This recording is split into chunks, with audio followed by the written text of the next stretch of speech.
If I had known what waited for me in that forest, I would have stayed away. But the allure of the unknown, it's intoxicating. As a wildlife documentarian, my life's work has been unraveling the mysteries hidden in nature's folds, proving that what frightens us is often no more than misunderstood beauty. This was supposed to be no different. A dense ancient forest on the edge of a small isolated town, whispering legends of shadows and creatures. It called to me in a way I couldn't ignore. I arrived in the late afternoon, the sky awash of muted grey, the sun barely managing to filter through the haze. The town was the kind you forget you passed through, a cluster of time-worn buildings huddled together as if seeking shelter from the vast wilderness beyond. The locals watched me with guarded eyes, their faces etched with a mix of curiosity and something else, something darker. I chalked it up to small-town superstition. After all, stories about giant ape-like creatures with glowing eyes and massive footprints have been around forever, always the product of isolation and fear. "Don't wander too far," the cashier at the general store murmured as she handed me my change. Her voice was barely audible, her gaze fixed on the counter. "There's things in those woods you don't want to meet." At the gas station, a man leaned against his truck, his broad frame blocking the evening's fading light. He spat a stream of tobacco onto the dirt and shook his head. "Animals ain't the worst of it," he said. "That forest swallows people whole. Always has." I dismissed their warnings with a polite nod and the faintest of smiles. Superstitions had always been my starting point. Each myth had its origins in natural phenomena, a trick of the light, the cry of an animal. This forest, I told myself, would be no different. The cabin I'd rented stood at the edge of the forest like a reluctant sentinel. Its weathered wood and sagging roof gave it an air of resignation, as though it had seen too much and preferred to be left alone. Inside, the air was thick and damp, carrying the faint scent of rot. I set up my equipment, my movements mechanical, determined not to let the unease settle in. The forest loomed outside, vast and silent, a wall of darkness that seemed to press against the windows. That first night, I lay awake, listening. No birds, no rustling leaves, just an unnatural stillness that felt almost alive. The wind carried faint sounds, low and indistinct, like whispers too soft to understand. I told myself it was nothing, just my imagination filling the silence. But the unease lingered, a weight in the pit of my stomach. The next morning, armed with my camera and a notebook, I stepped into the forest. Sunlight filtered through the dense canopy, casting golden patterns on the forest floor. It was beautiful, almost serene, and for a moment, I let myself believe the warnings had been baseless. But as I ventured deeper, the forest began to change. The air grew heavier, and the light dimmed, even though the sun was still high. The trees, tall and ancient, seemed to lean closer, their gnarled branches twisting like arthritic fingers.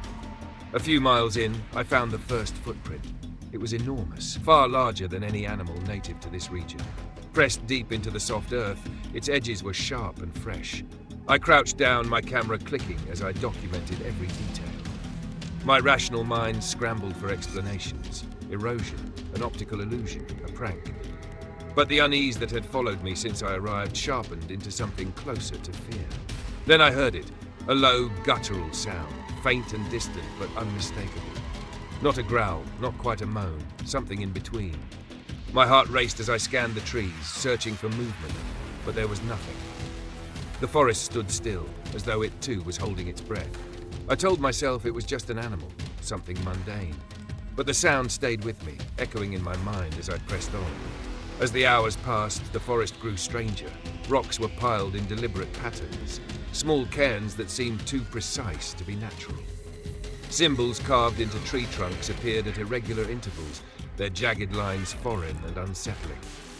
The air seemed charged, electric, as though the forest itself was aware of my presence. I documented everything, my curiosity warring with a growing sense of dread. By the time I returned to the cabin, the sun was setting, casting the forest in hues of amber and crimson.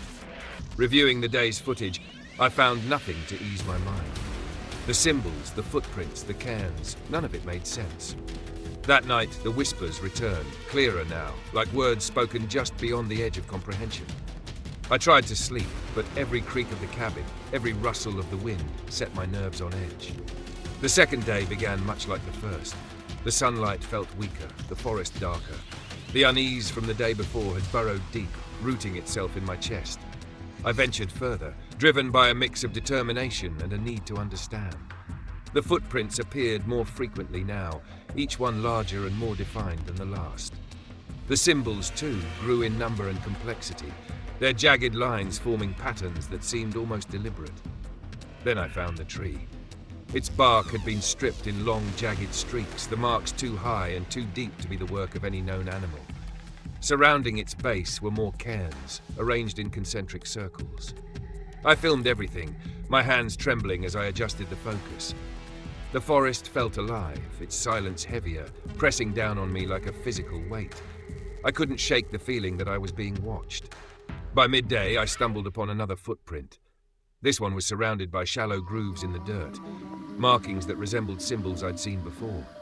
They weren't random. They carried a purpose, though what it was, I couldn't say. As I crouched to examine them, a sound carried through the trees, low, rhythmic, almost like breathing.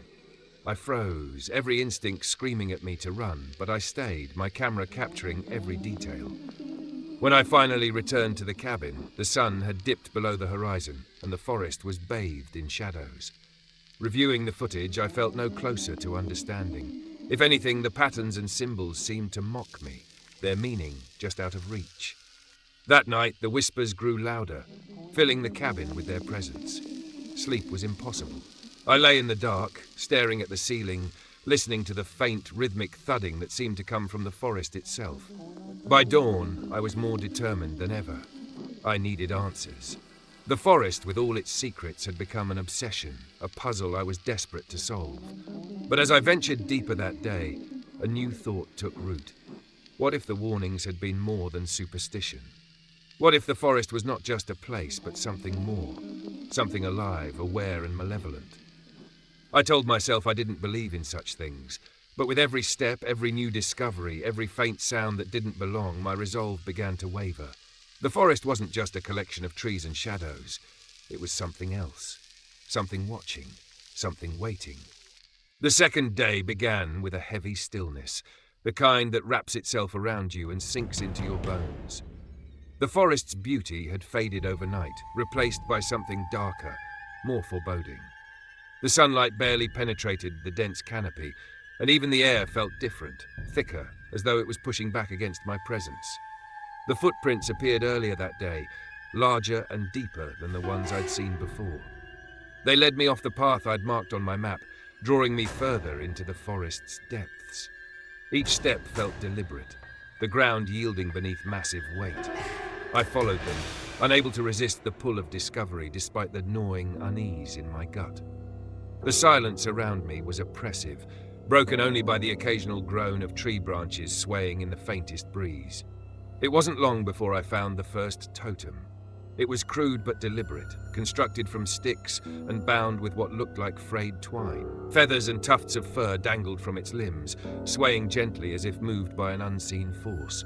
Bones, small and white, had been placed at its base, arranged in a pattern I couldn't decipher. My camera whirred as I documented every detail, but my hands were shaking. The symbols carved into the bark of nearby trees were jagged and sharp, the lines uneven, as though etched in haste or desperation.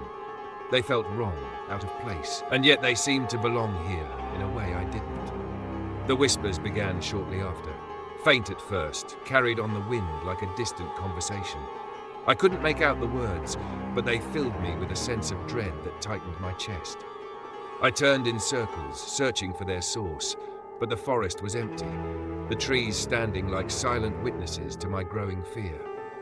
The whispers grew louder as the day wore on, their tone shifting from soft and almost curious to something more urgent, almost pleading.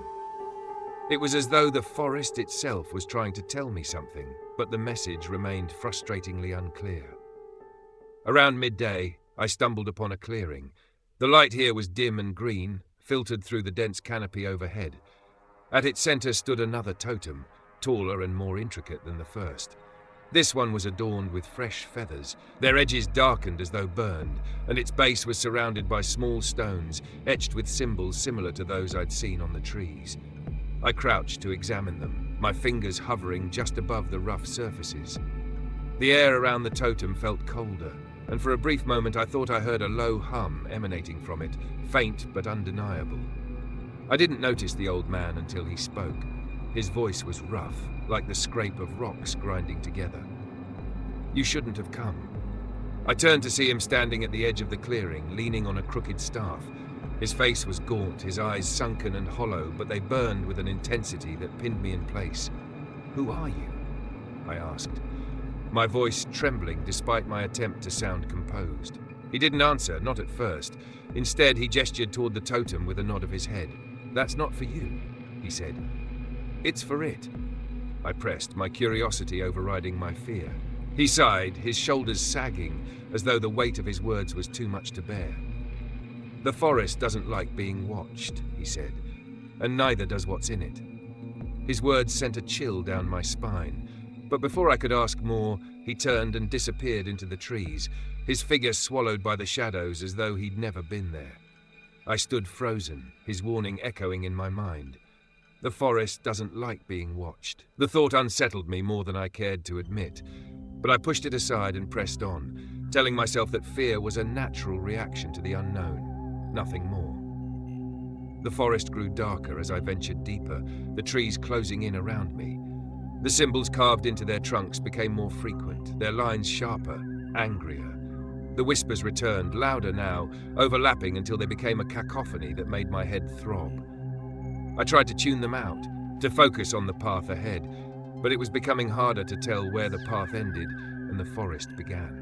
It felt as though the trees were guiding me, their twisted branches forming barriers that steered me in a direction I didn't choose. I found another totem as the sun began to set. This one was more grotesque than the others, its limbs twisted into unnatural angles. Its base was surrounded by bones, larger this time, and the air around it was heavy with the smell of decay. The symbols carved into it were deeper, their lines filled with a dark, viscous substance that glistened in the fading light. My hands trembled as I filmed it, my voice shaky as I narrated my observations. The old man's words echoed in my mind. "It's for it." I couldn't shake the feeling that I was being led somewhere, that the forest was steering me towards something I wasn't meant to see. The thought filled me with a dread that made my legs weak, but I couldn't turn back. Not yet. That night, back at the cabin, the whispers were louder than ever. They filled the room, pressing against my skull until I thought my head might split. The symbols I'd captured on camera seemed to shift and writhe on the screen, their jagged lines forming patterns that burned into my vision. I turned the camera off and sat in the dark, my hands gripping the edge of the table as I tried to steady my breathing. Outside, the wind howled, carrying with it a low, rhythmic thudding that seemed to come from deep within the forest. I didn't sleep. By the third day, the forest had transformed entirely. The trees were closer together now, their branches intertwining above me like a twisted cathedral. The light barely penetrated the canopy, casting the forest floor in perpetual shadow. The air was colder, and the silence had taken on a weight that pressed against my chest, making it hard to breathe. The symbols were everywhere, carved into trees, etched into rocks, even scratched into the dirt. They weren't just decorations. They were a language, one I couldn't understand but felt deep in my bones. I found another clearing that day, smaller than the first but more unsettling. At its center was a massive tree, its trunk covered in symbols that spiraled upward in chaotic patterns. The air around it was charged, electric, and as I approached I felt a vibration underfoot, faint but unmistakable. At the base of the tree was another totem, this one taller than me, its limbs adorned with feathers, bones, and strips of what looked like cloth. The symbols carved into it glowed faintly, their edges pulsing with a light that seemed to come from within. The whispers were deafening now, their tones shifting between anger and sorrow. I clutched my camera tightly, filming everything as my heart pounded in my chest. And then, just beyond the edge of the clearing, I saw it. A shadow, massive and hulking, moving between the trees. It was there for only a moment, but its presence was enough to send a jolt of terror through me. I stumbled back, tripping over a root and landing hard on the ground. When I looked up, the shadow was gone, but the sense of being watched remained. I didn't stay in the clearing long after that. My footsteps were hurried and uneven as I made my way back to the cabin, the forest seeming to close in around me with every step. The whispers followed, growing softer but no less persistent. By the time I reached the cabin, the sun had dipped below the horizon, and the forest was shrouded in darkness. Inside, I locked the door and sat with my back against it, my breath shallow and ragged. The old man's words repeated in my mind like a mantra. The forest doesn't like being watched. I knew now that he was right. The forest was alive, aware, and it didn't want me here. But I couldn't leave. Not yet.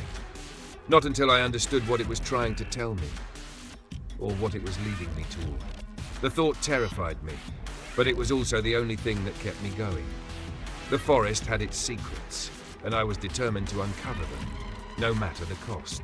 The fourth day began in a haze, my body moving as though on autopilot, my mind unable to shake the images that had burned themselves into my thoughts. The totems, the symbols, the shadow in the clearing, they swirled in my head like a storm, their edges sharp and cutting. I told myself I needed answers, but the truth was simpler and more unsettling. The forest had become a part of me, and I couldn't leave, not yet, not while it still called to me. I packed my gear with shaking hands, my movements unsteady but determined. The forest seemed darker than the day before, its twisted branches forming a canopy that blocked out almost all light. The air was heavy with the scent of damp earth and decay, and every step I took felt like a step further into something I couldn't escape.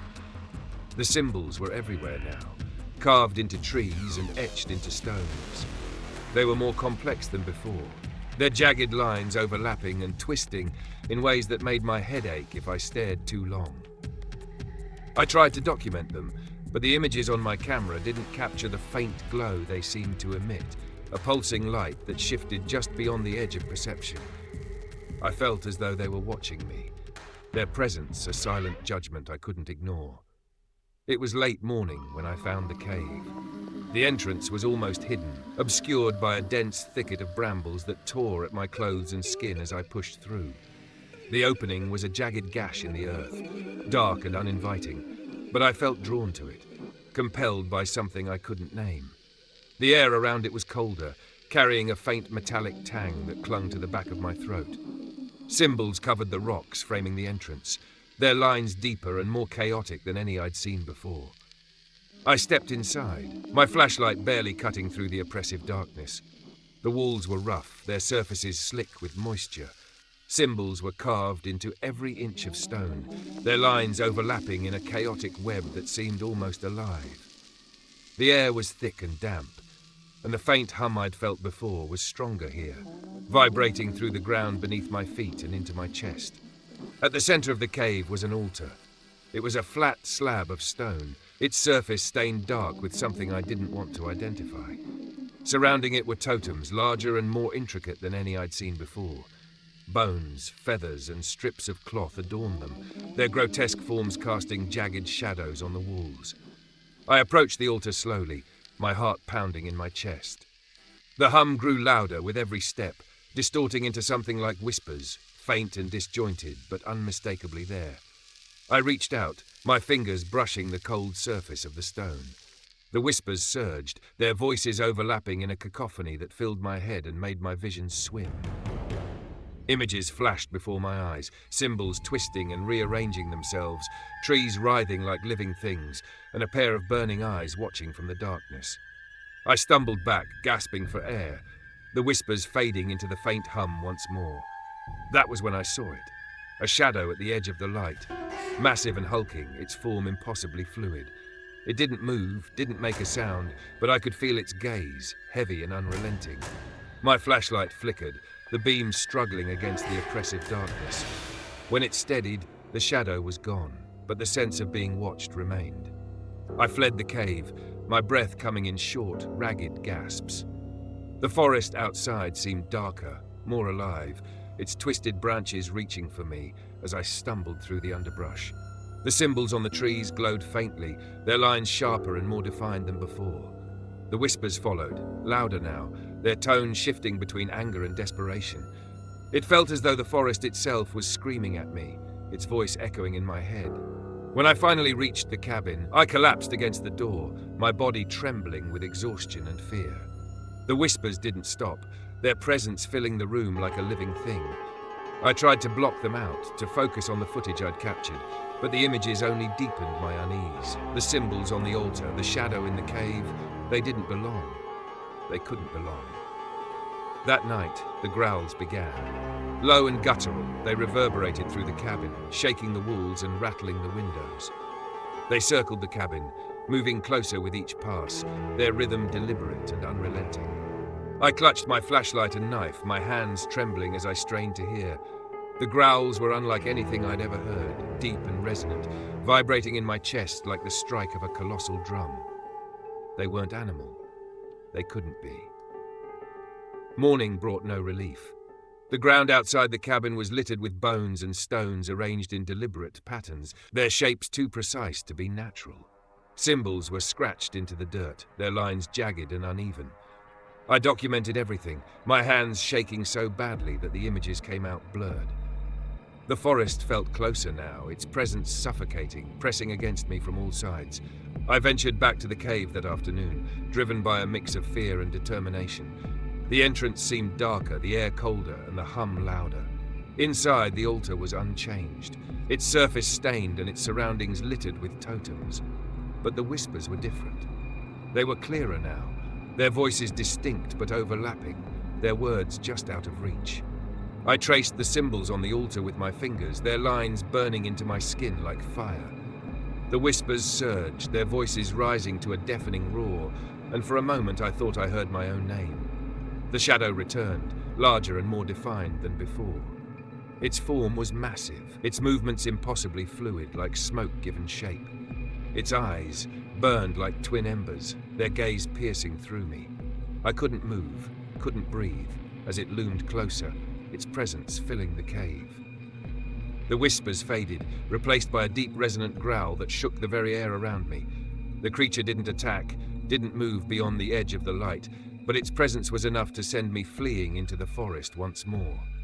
The days that followed blurred together, a haze of fear and exhaustion.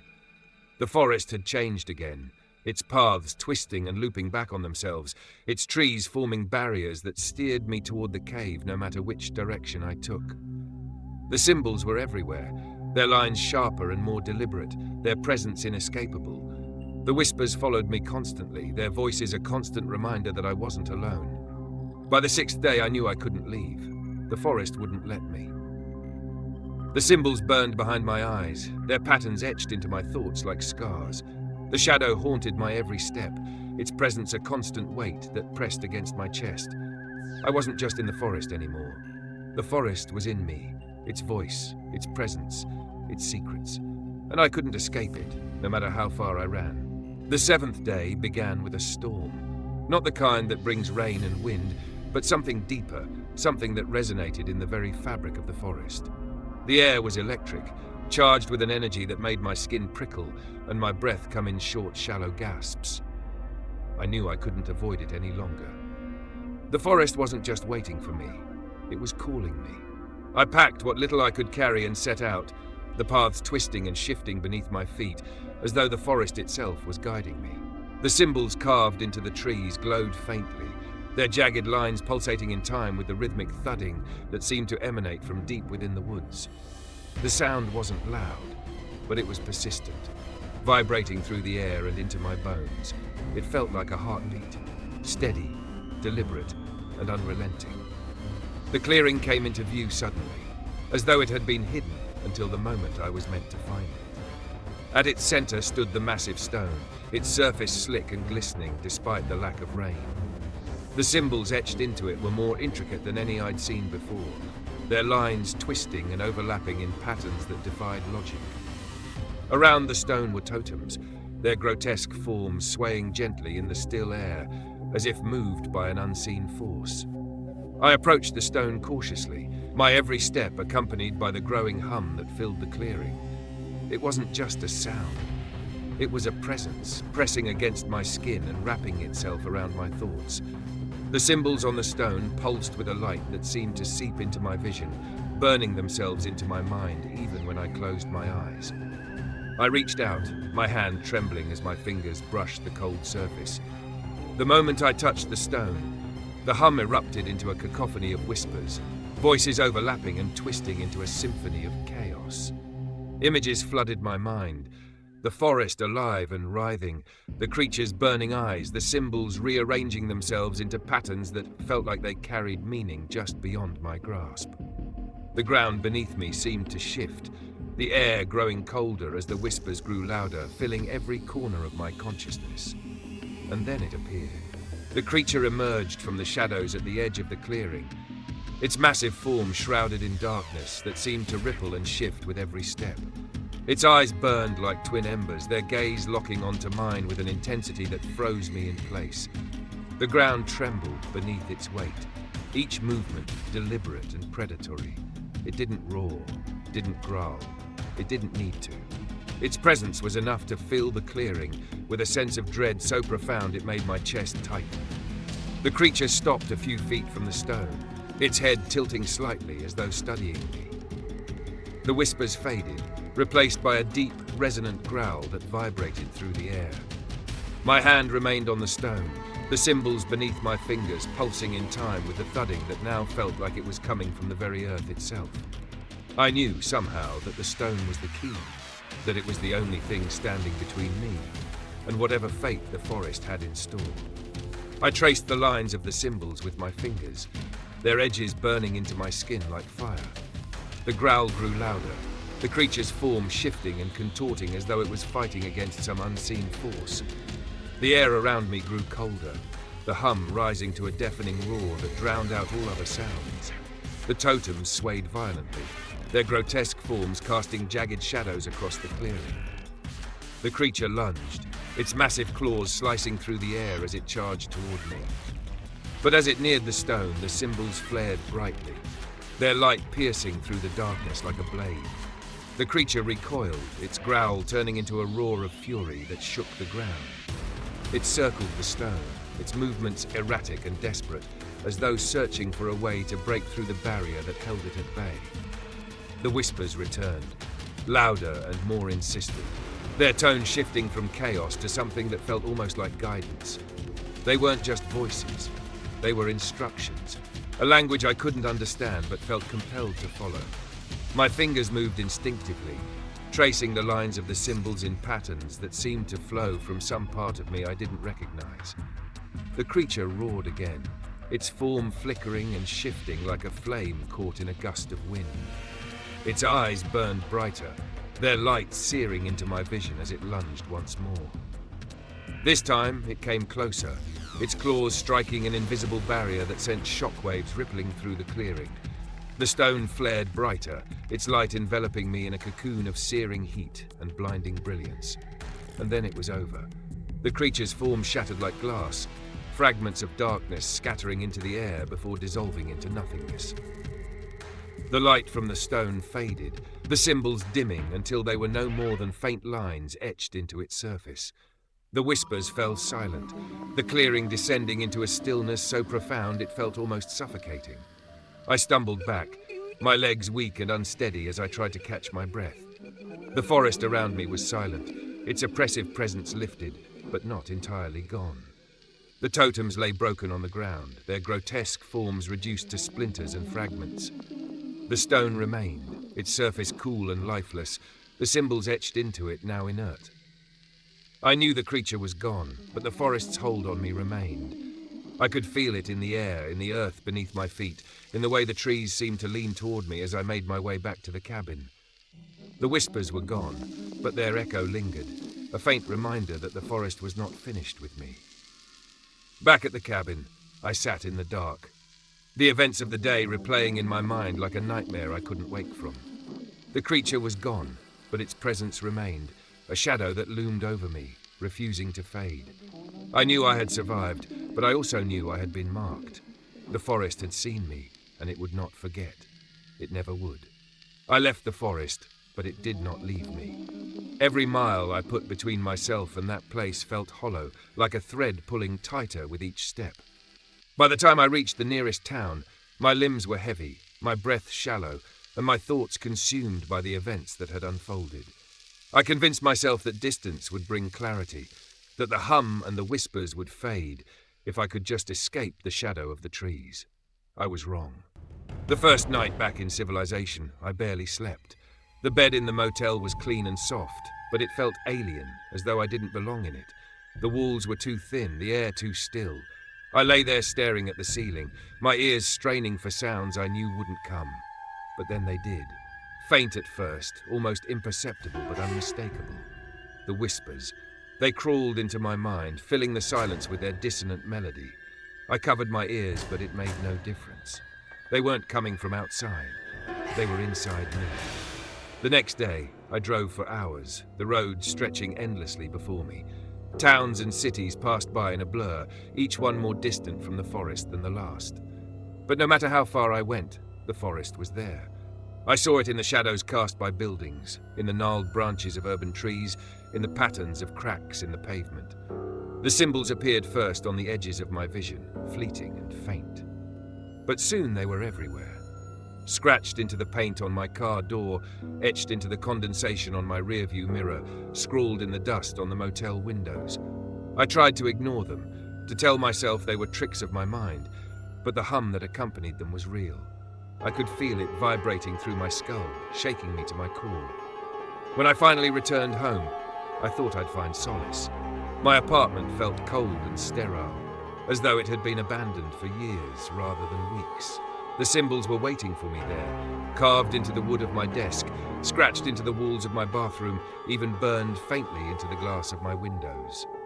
I destroyed them all, my hands trembling as I scraped and scrubbed, but by morning they were back.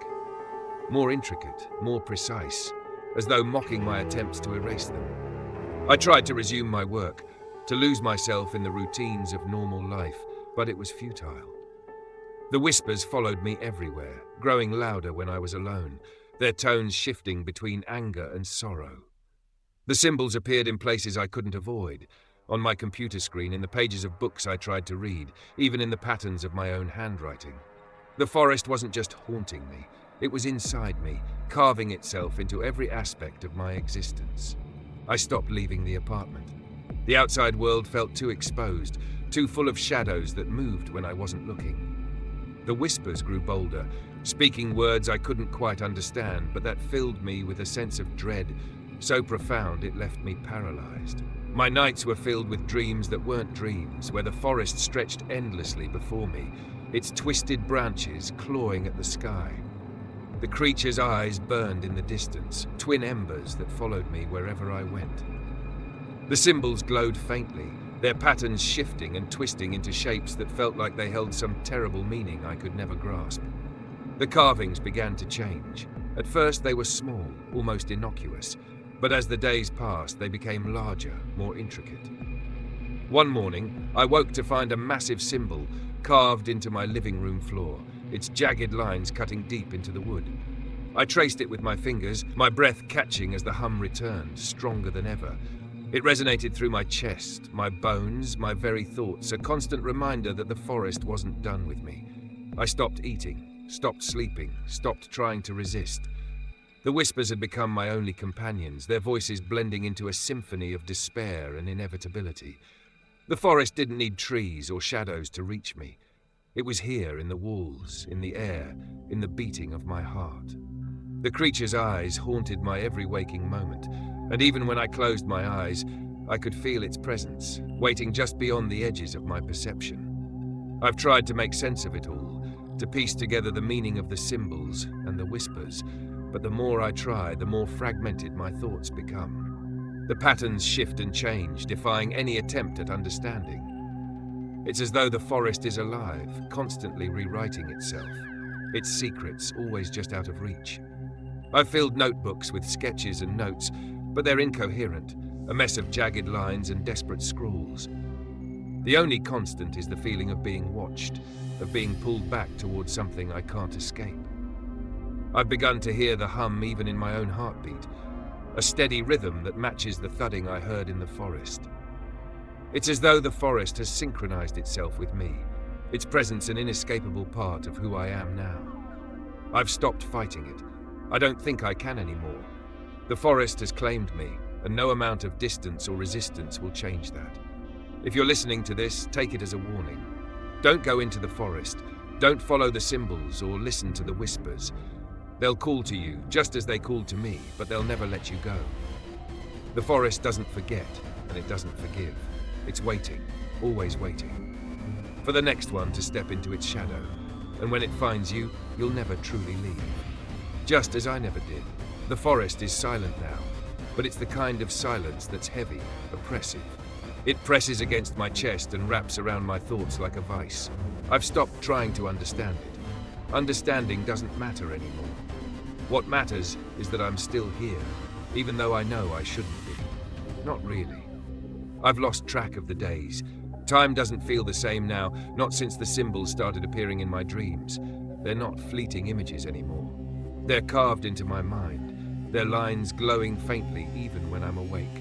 Sometimes I catch myself tracing them on the walls, on my skin, not realizing I'm doing it until the hum begins. The hum is always there, a low vibration that starts in my chest and spreads outward, filling the room, filling me. I've given up trying to fight it. The forest is inside me now, in the way I breathe, in the rhythm of my pulse. The creature's eyes are with me always, watching from the edges of my vision. When I sleep, I see the clearing, the stone, the altar, the symbols rearranging themselves in patterns that seem to speak a language I'll never understand. And I walk toward it every time, knowing I can't stop, knowing it's what the forest wants. Yesterday I found another carving. It wasn't on the walls or the furniture this time. It was in my hand when I woke up, smooth and cold, its edges sharp enough to draw blood. The symbols on it were different, more intricate, their lines pulsing faintly as though alive. When I touched them, the hum grew louder, resonating through my body until I thought I might shatter. I held onto it for hours, unable to let go, the weight of it anchoring me to a place I couldn't name but knew intimately. I've stopped writing down what's happening. The pages of my journal are filled with the same desperate scrawls, the same looping patterns that lead nowhere. The words don't make sense anymore. They twist and turn like the branches of the forest, leading me back to the beginning every time. The forest doesn't want me to explain, it just wants me to be. The whispers have changed too. They're clearer now, their voices overlapping but distinct, each one carrying a piece of the forest's truth. They call to me, not with warnings but with promises. They tell me I'll understand if I just come back. That the answers are waiting, just beyond the edge of what I can see. And I want to believe them. I need to believe them, because the alternative is too much to bear. I've started seeing things, shadows moving in the corners of my vision, shapes that shouldn't exist. They're not the creature. They're something else, something older and darker, their forms shifting and writhing like smoke caught in a storm. They don't speak, but their presence is undeniable, their gaze heavy and unrelenting. I don't know if they're real or if they're just another piece of the forest inside me, but it doesn't matter. Nothing matters except the pull. I'm going back. I don't have a choice. The forest isn't done with me, and I'm not sure I'm done with it either. The symbols have carved themselves too deeply into my mind, their meaning just out of reach, but so tantalizingly close. The whispers have become a part of me, their voices blending with my own until I can't tell where they end and I begin. The forest wants me back, and I'm tired of fighting. If you're hearing this, it means I've already gone. Don't follow me. Don't try to find the forest. It'll find you if it wants to, and when it does, you won't be able to escape it. The forest doesn't forget, and it doesn't let go. It'll carve itself into you, piece by piece, until there's nothing left but the hum and the whispers and the pull. I don't know what's waiting for me out there. Maybe it's the creature or the stone or something I can't even begin to imagine, but I have to go. The forest is calling, and I can't ignore it any longer.